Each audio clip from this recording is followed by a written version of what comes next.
সকাল বন্ধুরা, আমার আরও একটা নতুন ব্লগে তোমাদেরকে জানাই অনেক অনেক স্বাগত। তো তোমরা সবাই কেমন আছো? আশা করি সবাই খুব ভালো আছো, আর আমি মোটামুটি আছি। আসলে এই গরমে না একেবারে নাজেহাল হয়ে গেছে। তো আজ হচ্ছে বৃহস্পতিবার, আর এখন ঘড়িতে বাজে ঠিক সকাল 9টা। তোমাদেরকে সাথে নিয়ে আমি আমার ব্লগটা শুরু করলাম। দেখা আশা করি বুঝতে পারছো যে আমার স্নান করা কিন্তু হয়ে গেছে। আর স্নান করে এখন চলে এসেছি দুটো নাইটি ভিজিয়ে দেবো, আর শ্বশুরমশাই সেটা পরে কেচে দেবে যখন আর কেউ না সময় হবে। আর এখন এত পরিমাপে গরম লাগছে, যার জন্য মনে হচ্ছে প্রত্যেক দিন মাথায় জল দিই। তবে মাথায় জল দেওয়ার সময় একটু আরাম লাগে, আর তারপর যেই স্নান করা হয়ে যায় সেই শুরু হয়ে যায় অস্বস্তি, মনে হয় কেন স্নান করলাম। তো যাই হোক, এদিকে দেখো বসে পড়েছি দুটো নাইটি ভেজানোর জন্য। তো প্রেগনেন্সিতে যারা বাড়ির কাজ করতে ভয় করছো তাদেরকে আমি বলবো একদমই কিন্তু ভয় পেও না। আর ওই সবসময় আতো ব্যাপারটা করো না, মানে এই করবো না এইরকম ব্যাপারটা না। যেটা ইচ্ছা হবে সেটাই কিন্তু করে নেবে। আমার ভিডিও যারা দেখো তারা তো দেখতেই পাও, আমি কিন্তু বাড়ির সমস্ত কাজ করি, মানে যতটুকু আর কি আমার দ্বারা সম্ভব হয়, বা একজন প্রেগনেন্ট মেয়ের দ্বারা যতটুকু সম্ভব হয় সে কাজগুলোই কিন্তু আমি বাড়িতে করে নিই। এখন কাচতে একটু অসুবিধা হয়, যার কারণে ভিজিয়ে দিই, সেটা শ্বশুরমশাই কেচে নেয়। শাশুড়ি মা তার পারে না, তার কারণে শ্বশুরমশাই কেচে দেয়। আর হাজব্যান্ডকে যে দিয়ে দেবো ও ঠিকঠাকভাবে কাচতে পারে না, যার কারণে শ্বশুরমশাইকে দিয়ে দিই। তো আমি কিন্তু বাড়ির সমস্ত কাজ করি, যা কিছু কাজ আর কি আছে, এই যেমন ধরো ঘর ঝাড় দেওয়া, ঘর মোছা, রান্না করা, বাসন ধোয়া সব কিছুই করে নিই। তবে এই 2-3 দিন ধরে বাসনটা ধুতে পারছি না, যেহেতু নিচে বসলে প্রচণ্ড পেটে ব্যথা করছে, তারপর ইউরিনের জায়গাটা কেমন জানি একটু ভারী ভারী লাগছে, যার কারণে বাসনটা ধুচ্ছি না। তবে দাঁড়িয়ে বেসিনে বাসনগুলো ধুয়ে নিই, আর যেগুলো কলতলে ধুতে হয় সেগুলো পারি না। তবে শাশুড়ি মাকে বলেছি আমাকে একটা ছোট পিঁড়ে কিনে দেবে, পিঁড়ে বা টুল বলতে পারো। ওই প্লাস্টিকের যে টুলগুলো প্লাস্টিক কাকুরা বিক্রি করতে আসে না, তো সেই ছোটো ছোটো টুলগুলো বলেছে একটা কিনে দেবে। ওইগুলোর ওপর বসে যদি বাসন ধোয়া হয় তাহলে কিন্তু দেখবে খুব একটা অসুবিধা হয় না। কিন্তু ওই পটি করার মতন বসে যদি বাসন ধোয়া হয় তাহলে প্রচণ্ড পেটে ব্যথা করে। সেটা কিন্তু আগে হতো না, এই 6 মাস থেকেই শুরু হয়েছে। তবে একটা জিনিস বুঝলাম, দিনকে দিন তো পেটের সাইজটা একটু একটু করে বড় হচ্ছে, তার কারণে হয়তো অস্বস্তিও হচ্ছে প্লাস অসুবিধাও হচ্ছে, যার কারণে পেরে উঠি না। তবে বাকি যা কিছু টুকিটাকি কাজ আছে সব কিন্তু আমি করে নিই, আমার কিন্তু কোনো সমস্যা হয় না। তবে অনেক মেয়েকেই দেখেছি যে ডাক্তারবাবু ফুল বেড রেস্ট দিয়েছে। তবে জানো তো, আমি বরাবরই চাইতাম যাতে আমাকে ফুল বেড রেস্ট না দেয়, কারণ তোমার ফুল বেড রেস্টের সবথেকে অসুবিধা যেগুলো হয় সেগুলো হচ্ছে নিজের কাজটা নিজে করতে পারি না। আর যখন নিজের কাজটা নিজে করতে পারি না তখন কিন্তু খুবই অস্বস্তি হয়। তো এখনই যেমন আমার অস্বস্তি হয় যেগুলো আর কি নিজে করতে পারি না, আমার সবসময় মনে হয় নিজের কাজটা যদি নিজেই করে নিতে পারি এর থেকে কিন্তু ভালো আর কিছু হয় না। ওই জন্যে বরাবরই চাইতাম যাতে আমাকে ফুল বেড রেস্ট না দেয়। ডাক্তারবাবু যেন এইটুকুই বলে, তোমার যতটুকু ইচ্ছা হবে যা কিছু হবে সব কিছু নিজে করবে, শরীর যতটুকু আর কি সাথ দেবে। তো তার কারণে যেটা চেয়েছিলাম ভগবান যাই হোক সেটাই কিন্তু দিয়েছে। যতটুকু হোক নিজেরটা নিজেই করে নিই, মানে পরনির্ভরশীল হতে হয় না। আর পরনির্ভরশীল হওয়া মানে কি, অপরজন মানুষটা 1-2 দিন হয়তো করে দেবে, কিন্তু 3 দিনের থেকে দেখবে ঠিক একটা বিরক্ত ভাব চলেই আসে। তো যার কারণে চেয়েছিলাম এই জিনিসটা যেন না হয়। তো যাই হোক, ভগবান রক্ষা করেছে যে ফুল বেড রেস্ট দেয়নি।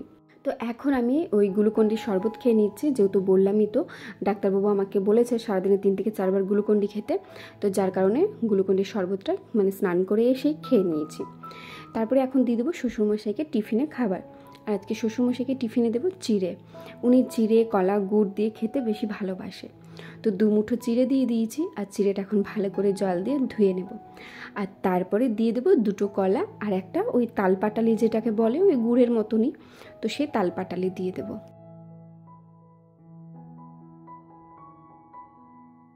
একজন দিদিভাই কমেন্ট করেছিলে যে তোমার কিছু সমস্যা ছিল বোন, আমি অনেক টেনশনে আছি বোন, কনসিভ হয় না। তো দেখো দিদিভাই, আমার কিন্তু সেরকম কোনো সমস্যা ছিল না। আর সমস্যা ছিল না বলেই কিন্তু প্রথমবারই আমার মানে আর কি বেবি চলে এসেছে। তো তোমাকে একটাই কথা বলবো, টেনশন একদমই করো না। কনসিভ না করতে পারার কিন্তু সবথেকে প্রধান যে কারণ সেটা হচ্ছে টেনশন। আর এই টেনশনে দেখবে অনেক সময় অনেক কাজ আমাদের হয়ে ওঠে না।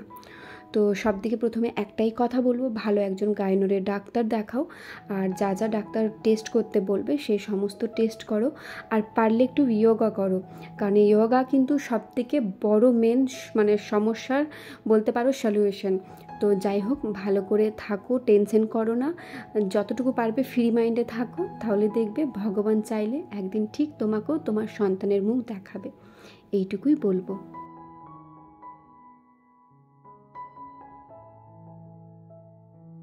এখন মোটামুটি সব কাজ হয়ে গেছে, তো আমি ভাবলাম যে তাহলে মাছগুলো একেবারে ভেজে নিই, যদিও কিন্তু এখন টিফিন করাটা হয়নি, কারণ এখন ওই 9-10টার মতো বাজে, আর আমার খিদেটাও পাইনি, যেহেতু 1 গ্লাস গ্লুকন্ডির শরবত খেয়ে নিয়েছি, তো ভাবলাম মাছগুলো ভেজে দিই।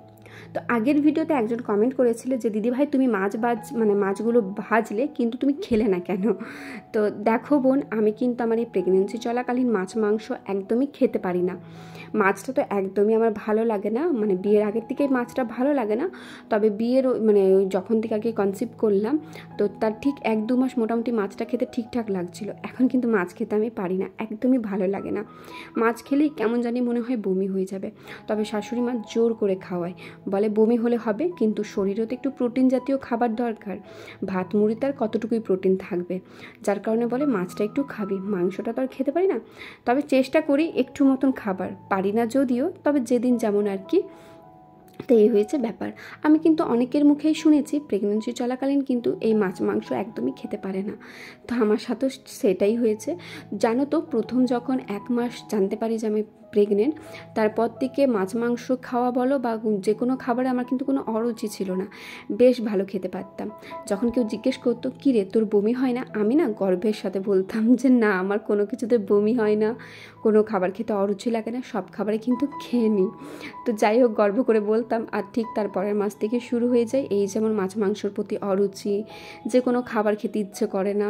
তো যাই হোক, প্রথম হয়তো 2 মাস খেতে পারছিলাম, তারপর থেকে আর পারছি না। তো তোমরা যারা প্রেগনেন্ট আছো তারা কি আমার মতনই প্রেগনেন্সি চলাকালীন এই মাছ মাংস একদমই খেতে পারছো না, বা তোমাদের কি খাবারে অরুচি আছে অবশ্যই কিন্তু জানিও। আর আমার অরুচি বলতে শুধু মাছ মাংসতে, মোটামুটি সব খাবার খেয়ে নিই। আরেকটা খাবার যেটা হচ্ছে আমার একদমই খেতে ইচ্ছে করে না, সেটা হচ্ছে রুটি। রাত্রেবেলায় রুটি খেতে আমার একদমই ইচ্ছে করে না। তো এই রুটি মাছ মাংস আমার একদমই প্রেগনেন্সি চলাকালীন মানে বলতে পারো একদমই খেতে ইচ্ছে করে না। তো আমার মতো তোমাদের কার কার কী খাবারে অরুচি আছে, বা যে খাবারটা খেলে তোমাদের মনে হচ্ছে বমি হয়ে যাবে, অবশ্যই কিন্তু জানিও। তো এদিকে দেখো, মাছ ঝাল দেওয়াটা করে কিন্তু আমি সবজিটা কেটে নিয়েছিলাম, আর সবজি কাটা হয়ে যাওয়ার পরে জায়গাটা ভালো করে মুছে দিলাম। আর তারপর যেহেতু 10টা-15 মতো বেজে গেছে, তো ভাবলাম একবারে টিফিনটা করে নিই, কারণ বেশি আর সময় যদি চলে যায় তাহলে ভালো না।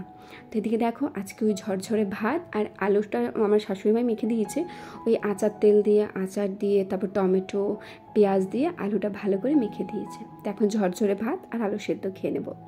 আর তারপরে বললামই তো যে শ্বশুরমশাই বলেছে 2টো নাইটি মানে আর কি কেচে দেবে, তো সেই নাইটি দুটো এখন ব্যালকনিতে নিয়ে চলে এসেছি। আর এখন কিন্তু আমি এই ব্যালকনিতে কখনো মেলে দিই, কখনো আবার নিচেই মেলে দিই, ওপরে আর উঠি না। আর প্রত্যেক দিন এখন 2টো নাইটি হয়, তার কারণ হচ্ছে রাতে না এই নাইটিগুলো পরে শুতে পারি না, যার কারণে একটা নাইটি স্লিভলেস করে নিয়েছি, মানে পুরোনো নাইটিগুলো থেকে একটা নাইটির হাতা কেটে নিয়েছি। তো এটা পরে রাতে শুয়ে যাই, আর তারপরের দিনে যে নাইটিটা থাকে সেটা, 2টো নাইটি একসাথে কাচতে দিয়ে এখন দুপুরে খাবার খেতে বসে যাব। আর আজকের মেনুতে ছিল ভাত, নিম আলু বেগুন ভাজা, এদিকে শশা নিয়ে নিয়েছিলাম, তারপরে শশাটা খেতে এখন ভালো লাগে তাই আর কি শশা নিয়েছিলাম। আর দেখো, শাশুড়ি মা আমাকে জোর করে মাছ দিয়ে দিয়েছে একটা, জানি না খেতে পারবো কি না। আর আজকে পুঁই কুমড়ো হয়েছিল, পুঁই কুমড়ো আর আমের চাটনি। আর এখন জানো তো, এই আমের চাটনি দিয়ে ভাত খেতে দারুণ লাগছে, মানে দুর্দান্ত বলতে পারো। আমার মনে হয় কোনো সবজি না হলেও হবে। আর আজকে ফলের মধ্যে নিয়ে নিয়েছিলাম আপেল আর লেবু। আর জানো তো, এই ফলটা খেতে আর ভালো লাগছে না। আর কি ভালো লাগে তোমরাই বলো। আর 6 মাস ধরে এক লাগাতার ফল খাচ্ছি, আর আপেল খেতে তো আমার একদমই ভালো লাগে না বলতে পারো। তবে যাই হোক, জোর করে খেতেই হচ্ছে, কারণ এই সময় একটু ফল দরকার। তারপরে এই আপেল লেবু এগুলো তো দরকারই, যেহেতু এগুলোর মধ্যে ফুল প্রোটিন আছে। তো এদিকে দেখো, ফল খাওয়ার আগে ওষুধটা খেয়ে নেব। আর এখানে ওষুধ খেতে গিয়ে আমার কি অবস্থা হয়েছে দেখো, প্রত্যেক দিনের মতন আজকেও ওষুধ খেতে গিয়ে আমার গলায় লেগে গেছে। আর গলায় লেগে গিয়ে মনে হচ্ছিলো যেন সব বমির দ্বারা বেরিয়ে যাবে। যাই হোক, গলায় লেগে যাওয়ার পর ভালো করে জল খেয়ে নিয়েছিলাম, যার কারণে আর বমিটা হয়নি। আর তারপরে এখন খেয়ে নেব আপেল আর লেবু। যদিও খাবার একদমই ইচ্ছে ছিল না, তবে ইচ্ছে না থাকলেও এখন কিছু কিছু জিনিস আছে যেগুলো ইচ্ছে না থাকলেও করতে হচ্ছে বা খেতে হচ্ছে, কারণ নিজের ভালোটা না বুঝলেও নিজের সন্তানের ভালোটা বুঝতে হবে, যার কারণে বাধ্য হয়ে এখন লেবু আর আপেল খেয়ে নেব। তো এদিকে মোটামুটি খাওয়া দাওয়া হয়ে যাবার পর প্লেটটা ধুয়ে এখন আমি সোজা চলে যাব শুতে। তো বন্ধুরা, আমার ভিডিওগুলো কেমন লাগছে অবশ্যই কিন্তু একটা কমেন্ট করে আর লাইক করে আমাকে অবশ্যই জানাবে। তো চলো আজকের ভিডিওটা তাহলে এত দূরেই রাখলাম। যদি কিছু ভালো লেগে থাকে তাহলে অবশ্যই like, comment, share and subscribe করে আমার পাশে থেকো। সকলের সুস্থতা কামনা করে আজকের ব্লগটা আমি এখানে শেষ করছি। দেখা হচ্ছে কাল সকাল 10টায় অন্য কোনো নতুন ব্লগে।